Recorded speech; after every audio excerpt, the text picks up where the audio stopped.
ধরনের বড় ধরনের বিচ্যুতি হয়নি।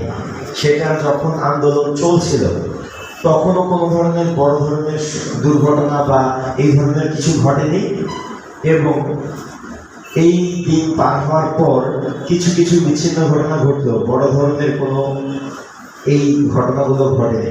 কিন্তু দেশে যেহেতু চলমান পরিস্থিতিতে বিভিন্ন স্বার্থান্বেষী মহল, বিভিন্ন দল বা বিভিন্ন জনের নাম নিয়ে এই ধরনের লুটতরাজ করছে, এটা দেখে আমাদের মধ্যে কেউ যেন উৎসাহী না হয়, এই মেসেজটা দেওয়া।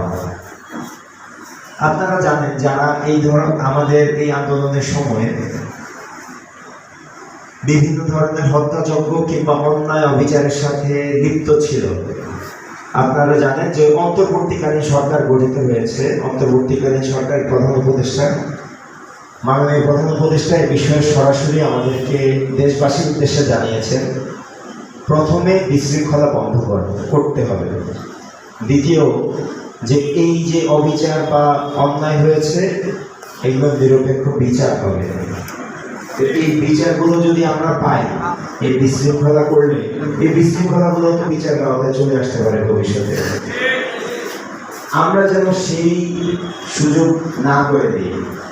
যে একটা সুন্দর সময় অর্জিত হয়েছে, সুন্দর সময়টা কারো কারো স্বার্থের জন্য দেশের মানুষ যেন ক্ষতিগ্রস্ত না হয়ে যায়, এই বিষয়টাই আপনারা যারা আছেন আপনারা জানাবেন।